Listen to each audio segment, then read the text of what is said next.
Ada satu pengusaha dari Aljazair, Algeria ya, datang ke Jakarta.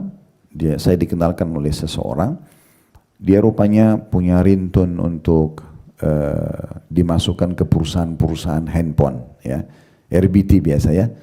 Jadi kalau nada panggil terus keluar apa ya, ada tilawah Al-Quran, ada potongan ceramah. Kami pun punya ada itu ya di beberapa provider ini. Yang jelas dia datang, kemudian saya kenalan lah. Pertama kali dia dari Afrika datang ke Indonesia.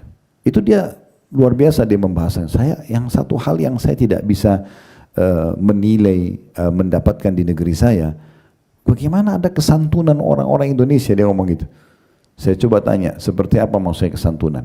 Dia ambil contoh, dia bilang, kalau di Jakarta begitu luar biasa macetnya, ya orang kebanyakan lebih bersabar, tidak banyak yang klakson. Mungkin kalau di negara saya ini sudah klakson semuanya, macet sedikit saja. Walaupun mungkin dia belum tahu kalau ini sudah jadi kebiasaan kita di Indonesia. Di Jakarta terutama memang macet tiap hari, jadi ngambek pun nggak mungkin ada manfaatnya. Tapi orang bisa menilai itu sebuah karakter yang baik. Memang saya waktu hidup di Madinah, di kota Rasulullah SAW itu kalau mungkin karena mereka tidak biasa macet ya, sedikit aja macet, udah klaksonnya luar biasa gitu, mengagetkan memang. Kemudian juga ada satu orang yang di kantor, saya minta tolong bantuin bawa beliau mau kemana saja diantar gitu. Dan setiap kali kalau ngomong sama tamu ini tidak melihat ke wajahnya. Kebetulan posisi beliau sebagai driver, maka dia cerita sama saya, ini dari mana mereka dapatkan akhlak ini, santun sekali kalau ngomong segala macam. Biasanya orang kalau supir-supir itu kasar kalau ngomong dan segala macam. Dan contoh-contoh dalam hal ini banyak sekali. Ini tentu bukan buat kita membanggakan diri atau kita riak, tidak. Tapi ada satu hal yang baik dari penilaian internasional kita ambil di musim haji buat orang, buat kita itu sangat bagus itu. Tinggal kita bagaimana pertahankan gitu ya. Orang Indonesia katanya kalau disuruh antri, mereka mau antri. Walaupun sebenarnya mulutnya gerutu juga. Ya. Tetapi masih mau diatur dibandingkan dengan orang-orang Afrika. Nah ini satu hal yang sangat baik yang harusnya kita bisa pertahankan. Baik, kita akan masuk ke pendapat para ulama tentang masalah akhlak yang baik. Seperti apa sih mereka menggambarkan akhlak yang baik itu? Imam Hasan Basri rahimahullah, salah satu ulama tabi'in berkata, husnul khuluq al-karamu wal-badlatu wal-ihtimalu. Artinya akhlak yang baik adalah ramah. Itu nomor satu yang beliau nilai, ramah sekali. Kalau bertutur kata itu santun, ramah ya. Kemudian diikuti keramahan dalam bertutur kata itu dengan badlah, itu kedermawanan. Suka memberi, suka mendahulukan orang lain. Kemudian wal ihtimal, menahan emosi. Mohon maaf. Ini adalah penyampaian Hasan Basri tentang akhlak itu sendiri. Yaitu sekali lagi al-karamu artinya ramah, kemudian badlah, wal badlah artinya dermawan, suka memberi, wal ihtimal artinya menahan emosi. Asy-Syu'bi, salah satu ulama yang lain, mereka atau beliau memberikan gambaran tentang akhlak al-badlatu wal-atiyatu wal-bishrul hasan, wa kana asy-Syu'bi kadzalik. Beliau mengatakan akhlak yang baik adalah al-badlah, dimulai dari kedermawanan. Jadi kalau kita lihat definisi atau penyampaian Hasan Basri dan ya Al-Syu'bi hampir sama ini di sisi kedermawanan, suka memberi. Artinya kalau ada orang di antara kita masih perhitungan, kalau mau memberi, berbagi di jalan Allah, berarti itu masih jauh dari akhlak yang baik. Ya. Jadi suka memberi, dan ingat puncak daripada kedermawanan pemberian adalah tidak pernah menolak siapapun yang orang minta dia kasih, kecuali dalam satu keadaan kita tahu orang itu akan melakukan apa yang kita berikan kemaksiatan kepada Allah, baru kita tidak beri. Misalnya dia pakai mabuk, judi dan segala macam. Tapi kalau selain daripada itu kita selalu memberi. Maka kata Asy-Syu'bi, al-badlah khuluqul hasan, akhlak yang baik adalah yang pertama kedermawanan. Kemudian wal atiyah, suka memberi. Sebenarnya al-badlah wal atiyah ini mirip ya. Cuma al-badlah itu dermawan secara umum, kemudian al-atiyah artinya suka memberi sesuatu yang lebih. Jadi kalau misalnya ada orang minta segelas air, dia mungkin menyiapin satu teko ya. Nah itu diistilahkan dengan atiyah. Ada satu ulama, sedikit saya sisipin cerita di sini, nanti kita kembali ke lanjutannya. Syekh bin Baz rahimahullah, seorang ulama mufti Saudi yang beliau sudah meninggal. Beliau subhanallah diuji sama Allah, matanya buta tapi karena ilmunya yang luas menjadi muftinya Saudi. Yang jelas Syekh bin Baz rahimahullah ini pernah didatangi oleh seseorang yang minta bantuan sama beliau. Minta bantuan.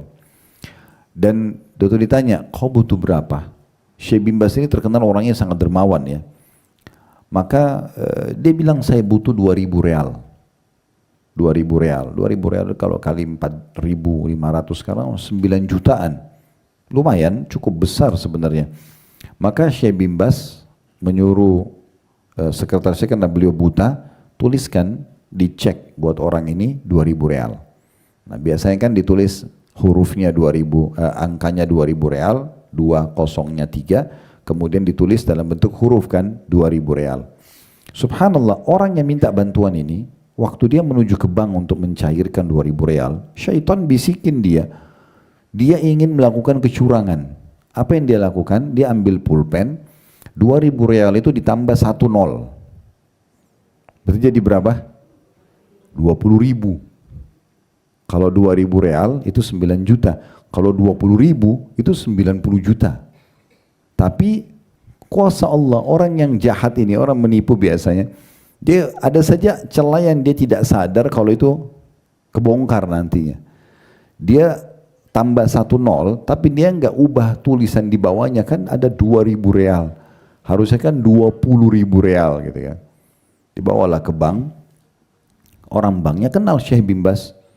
Karena ini mufti Saudi, ulama besar. Kalau kita seperti ketua MUI-nya ya. Kemudian kepala banknya telepon kepada Syekh bin Baz, Syekh ada kejadian begini. Apakah Anda benar mengirim cek dengan angka 2.000 atau 20.000? Kata Syekhnya 2.000. Kata dia, orang yang bawa ini sepertinya dia curang, dia menambahkan 1 nol, jadi ada 20.000. Di bawahnya tetap tertulis 2.000. Kata Syekh bin Baz, baik, tunggu saya datang.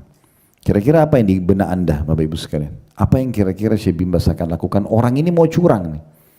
Udah dibantu, ini bantunya bukan kecil, 2.000 real 9 juta. Orang biasa bantu mungkin 100 real, 50 real gitu kan. Ya 100.000, 200.000 itu umum orang bantu. Tapi ini sudah dikasih 2.000 real 9 juta, dia masih ubah untuk dapat 90 juta. Kan ini berarti dia mau nipu, mau ngambil uangnya Syekh bin Baz di rekening itu, kalaupun berhasil dia ambil. Apa yang terjadi Bapak Ibu sekalian? Apakah Syekh bin Baz mungkin seperti yang kita bayangkan? Marah sama orang itu, penjarakan, laporkan dia. Subhanallah, Syekh bin Baz datang, dia tidak tegur orang itu. Dia minta ceknya tadi, kemudian dimusnahkan, dirobek, dikeluarin cek baru, ditulis 20.000 real. Dikasih betul 20.000 real. Lalu dia bilang sama sekretarisnya, kita belum tahu kebutuhan saudara kita ini. Mungkin dia butuh 20.000 real. Diganti 20.000 real dikasih, lalu dia pergi. Dia nggak marahin orang tersebut, apa. Coba, ini luar biasa tingkat kedermawanan yang susah untuk digambarkan gitu ya. Nah itu diistilahkan dengan atiyah. Kalau ada orang mau memberi lebih daripada kebutuhan ya, orang hanya minta sepiring nasi, kita siapin dengan lauknya, kita siapin dengan air putih, dengan jusnya kita bungkusin, itu semua namanya atiyah ya. Ini masuk dalam akhlak yang baik ya, suka memberi tapi memang lebih daripada kebutuhan atau di atas kebutuhan itu. Jadi contoh misalnya yang lain supaya jelas, misal Bapak Ibu punya tetangga datang, atau ada orang datang ke depan rumah kita minta, orang miskin. Kalau orang yang biasa-biasa saja standar, ya udah dia kasih saja. Bu, Pak, tolong bantu saya, baik ini 100.000, pergilah orang tersebut. Ini masih biasa, standar sekali. Bagaimana kira-kira kalau kita mau bicara definisi al-atiyah tadi? Orang yang suka memberi, lebih.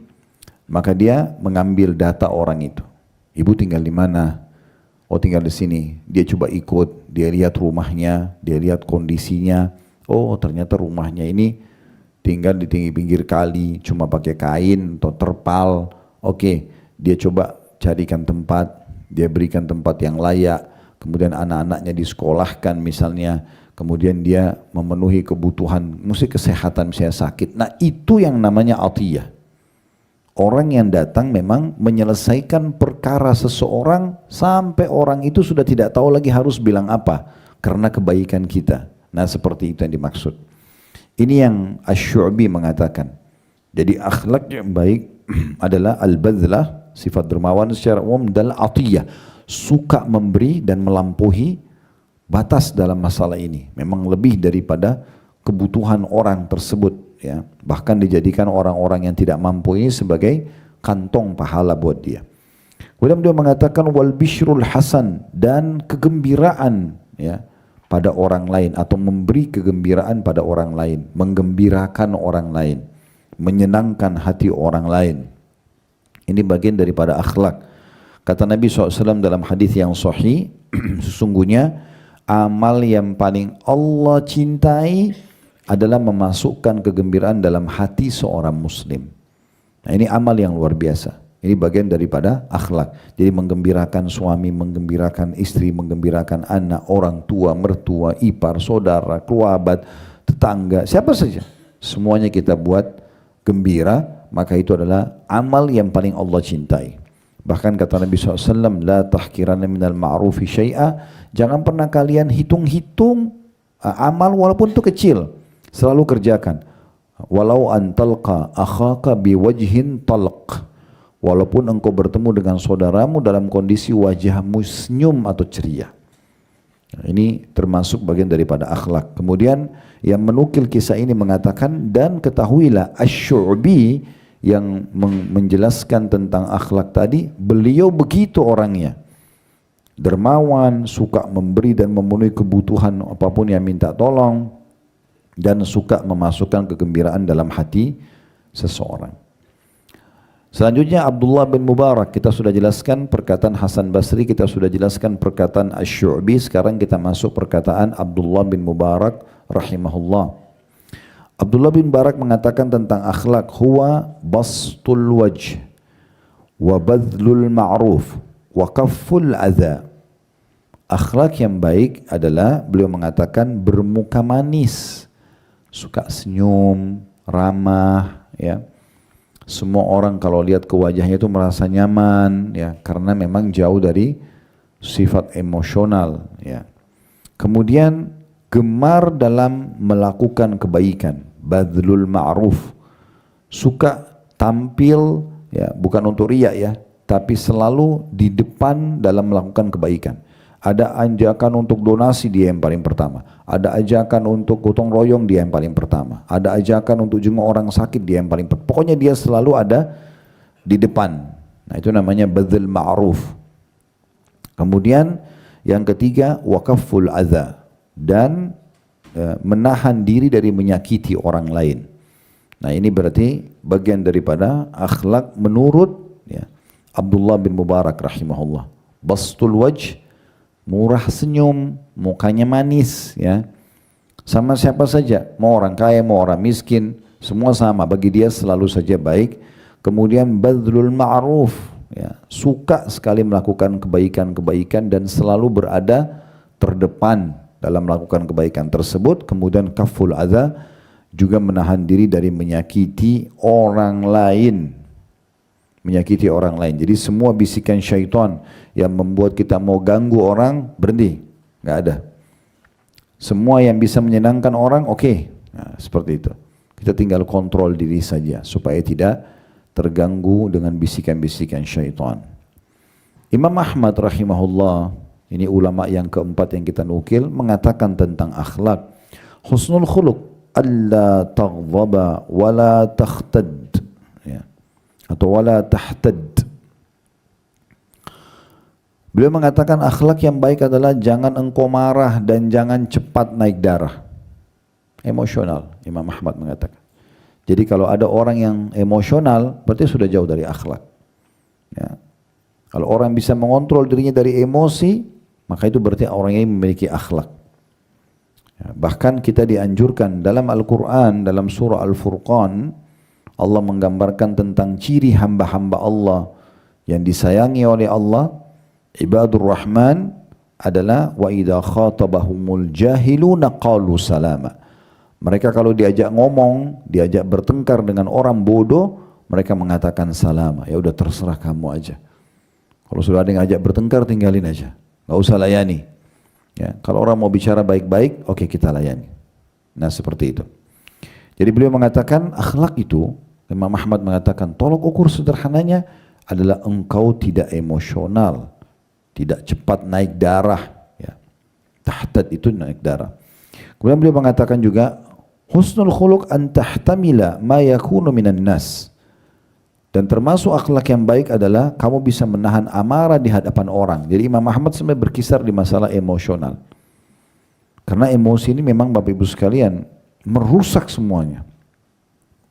Raut wajah kita jadi berubah.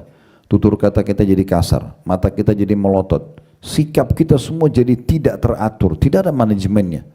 Orang emosi itu tidak ada lagi manajemen dalam semua hal. Ya.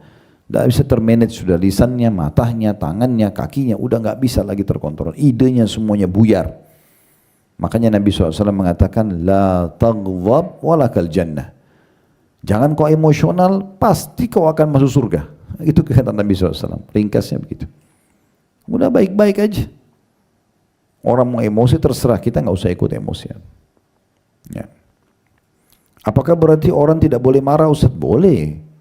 Nabi SAW marah kalau ada orang melanggar hukum Allah. Raut wajah beliau berubah. Tapi dalam keseharian, enggak. Kalau hanya kena masalah teknis-teknis saja, enggak usah emosional.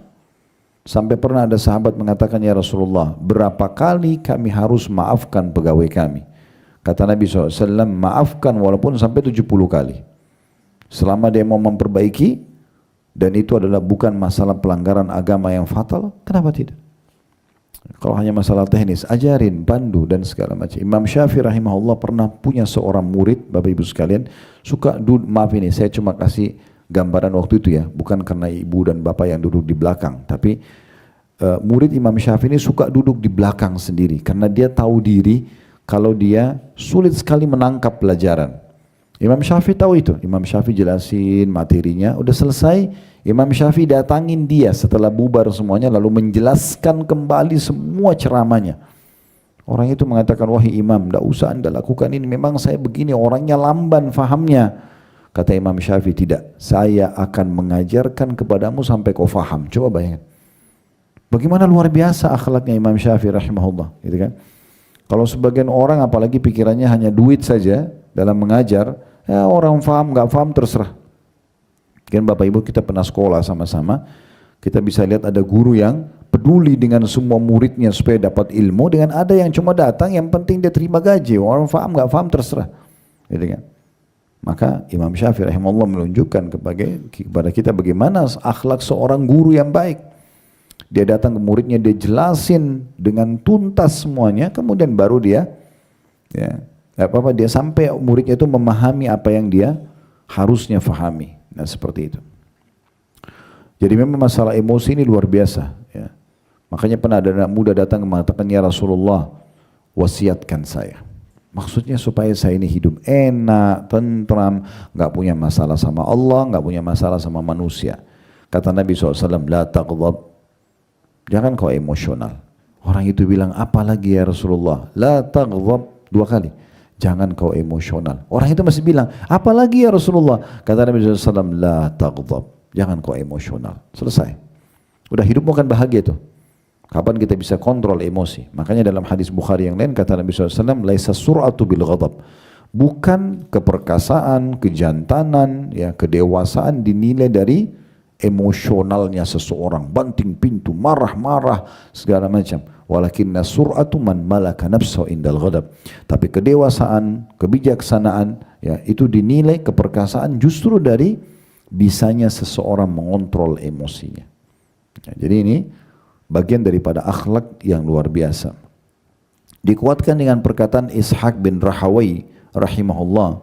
Beliau mengatakan huwa bastul wajhi wa alla taghdab. Beliau mengatakan gitu. Engkau kalau mau akhlak baik, suka bermuka manis dan tidak emosional. Begitu terus ya penyampaiannya. Berarti orang kalau emosional ya itu akan otomatis ya dia akan jauh dari akhlak yang baik. Dan subhanallah, orang kalau emosional ini ya mereka akan susah sekali untuk mengontrol dirinya. Orang kalau sudah membiasakan dirinya emosi ini, itu dekat dengan penyakit-penyakit kayak darah tinggi, stroke, itu semua karena memang masalahnya di emosi secara kejiwaan ya. Kemudian nanti dia mudah marah bahkan sama dirinya sendiri. Orang yang biasa emosional ini mungkin pintu rumahnya ditiup angin, tertutup, lalu dia marah sama pintu, dia marah sama angin. Mungkin dia mau pakai sendal, kemudian karena dia buru-buru, sendalnya dia pakai terbalik yang kanan dan kiri. Dia bisa marah dengan dirinya sendiri. Dan seterusnya. Kenapa? Karena memang dia biasakan diri. Ini bahaya. Berarti semua juga akan dia marahin nanti. Kalau dirinya sendiri dia marahin, bagaimana dengan orang lain? Ya. Saya kadang-kadang subhanallah tidak bisa berpikir menangkap dengan normal bagaimana kalau ada seorang ibu yang Allah berikan anak dia di saat ada banyak wanita yang tidak bisa diberikan anak atau belum diberikan sama Allah, begitu ada anak itu menjadi ajang pelampiasan emosi. Subhanallah. Kita mau tiba-tiba anak kita yang kecil itu faham seperti kita? Kan mungkin lah, gitu kan? Ya harus sabar. Itu on proses, sedang dalam proses mereka itu. Dan mereka adalah amal jariah terbesar buat kita. Saya nggak bisa lupa kejadian pernah ini sebagai penutup. Ada satu waktu itu saya lagi di rumah mertua di Surabaya. Saya lagi duduk di ruang tamu bertamu, duduk waktu itu ngobrol sama beliau. Tiba-tiba ada satu anak nangis-nangis, kayak histeri banget anak itu. Saya kena penasaran, saya keluar dari pamit sama mertua saya keluar ke teras rumah. Di sebelah rumah rupanya di tangga itu ada satu ibu, entah anaknya buat salah apa, tapi seingat saya anak itu antara 3 sampai 4 tahun umurnya. Itu dipegang satu tangannya dipegang oleh ibunya, dan di bawahnya anak itu sumur. Jadi dia kayak lagi marah sama anak, entah buat apa, dia ngancam akan melepaskan ke sumur itu. Subhanallah, ini luar biasa gitu ya. Di mana hati nuraninya? Nggak usah bicara masalah akhlak. Ini anak dia, darah daging dia. Tapi ada orang begitu, ada orang ibu yang cubitin anaknya sampai memar-memar, dipukulin. Kenapa harus begini? Ya. Ada orang lebih sayang benda dia yang hilang daripada fisik anaknya. Subhanallah, makanan yang dimakan misalnya, sapu yang dipatahin atau apa saja. Masa itu lebih berharga daripada anak kita manusia yang ada orang di luar sana. Saya tahu sudah di atas 15 tahun mereka berumah tangga berharap supaya dapat anak. Ada satu bapak kemarin datang ke restoran kami. Saya tidak kenal beliau. Begitu lihat saya, Ustaz, minta waktu sebentar. Oh ya baik. Masya Allah, orangnya tidak ada kurang secara fisik gitu. Dia sama teman-temannya beberapa orang, habis itu dia bilang saya ingin bicara 4 mata Ustaz. Baik, silakan. Teman-temannya semua pada pergi, kami di sebelah restoran ada toko kami di lantai 2 tempat fashion pakaian, saya ada kursi tengah, saya duduk berdua, memang tidak ada orang di situ. Tiba-tiba dia berkaca-kaca matanya, lalu saya juga heran kalau saya lihat seorang laki-laki menangis, ini itu susah sekali kalau laki-laki nangis, biasanya pasti ada sesuatu yang besar. Lalu dia mengatakan, Ustaz, saya sudah 10 tahun menikah, tapi memang belum dikaruniai anak saya sama istri saya. Kami ingin sekali punya anak, dia bilang. Dan dia bilang, pada saat saya pun sudah mau ambil anak angkat, ternyata keluarga saya ikut campur, saudara-saudara saya ikut campur bicara karena mereka rupanya orang punya harta yang banyak. Nanti takutnya anak angkat ini malah jadi nanti mewarisi harta dan segala macam. Dia minta saran pada saat itu. Tapi mata dia merah, dia nangis hanya karena berharap bisa punya anak. Saya banyak orang subhanallah dikasih anak malah berkeluh kesah dengan anak-anak itu, malah dijadikan ajang pukul, ajang untuk marah-marah dan segala macam. Kadang-kadang hanya karena untuk gosip sama temannya, nggak apa-apa anaknya dimarahin. Ya, anak-anak itu kadang-kadang ini dalam ilmu kejiwaan, Bapak Ibu sekalian, terutama ibu-ibu, kalau dia butuh perhatian orang tuanya dan orang tuanya cuekin, maka pasti dia akan lakukan demo-demo. Ya. Misalnya sengaja jatuhin gelas, sengaja banting pintu. Kalau ibu jawab dengan emosi, jangan nak, kenapa begitu? Bagi dia itu bukan marah, bagi dia itu perhatian, maka dia akan ulangi lagi. Oh ternyata banting pintu baru ibu saya tinggalin teleponnya, baru mau perhatian sama saya. Nah, kita nggak paham kadang-kadang. Ya, oleh karena itu ini termasuk akhlak yang baik, terutama dimulai dari orang-orang terdekat. Ya, lakukan yang baik-baik semuanya, maka insya Allah juga akan baik semuanya berjalan. Allahu a'lam. Mudah-mudahan apa yang kita bahas hari ini bermanfaat buat kita semua Bapak Ibu sekalian. Yang terpenting dalam majelis ilmu adalah isi daripada tema bahasannya, sementara pertanyaan adalah pelengkap saja tentunya. Dan bagi teman-teman yang belum sempat dijawab pertanyaannya, jangan kecewa, mudah-mudahan tadi itu yang dibacakan sudah mewakili.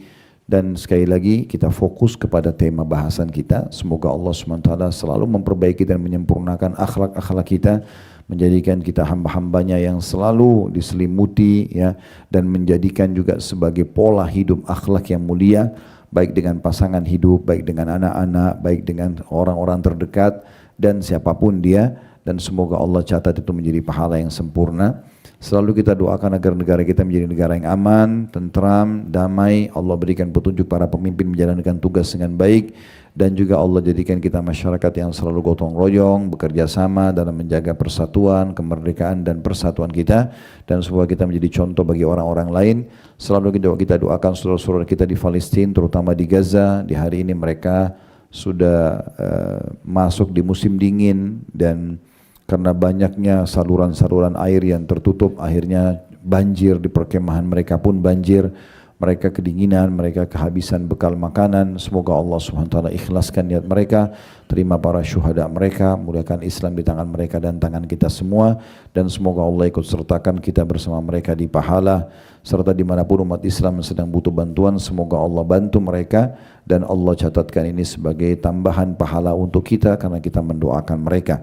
Dan semoga Allah satukan kita semua di surga firdausnya tanpa hisab. Allahumma amin. Baik Bapak Ibu sekalian, saya mengajak Anda ikut serta dalam mendukung channel dakwah kami ini di YouTube dengan subscribe, like dan juga loncengnya. Teman-teman di Instagram, Facebook, TikTok, semuanya Anda bisa mengikuti tata cara yang sudah dipandu, mungkin dengan follow, dengan share, memberikan komen-komen positif. Maka ini adalah hal yang sangat baik, dan dukung semua channel yang menyampaikan tentang Al-Quran dan Sunnah, tentang Islam, agar Anda punya andil bersama mereka di pahala. Kami juga mengajak teman-teman yang bergabung di yayasan sosial yang Allah amanahkan di pundak kami. Ada Yayasan Khalid Basalamah, brandnya adalah sedekah kreatif. Kalau Bapak Ibu mau jadi donatur tetap bisa, atau mungkin tadi seperti Sohibul Bait menjelaskan ada pesantren, juga bisa bekerja sama dengan yayasan kami. Apa yang kami bantu tentunya itu bisa, kami akan ikut serta di situ. Dan juga yang terakhir kami mengajak bagi Bapak Ibu yang berminat untuk melaksanakan ibadah haji dan umrah, kalau mau bergabung bersama kami di travel yang sedang Allah amanahkan, kami berikan nama Uhud Tour untuk mengenang peperangan Uhud tentunya.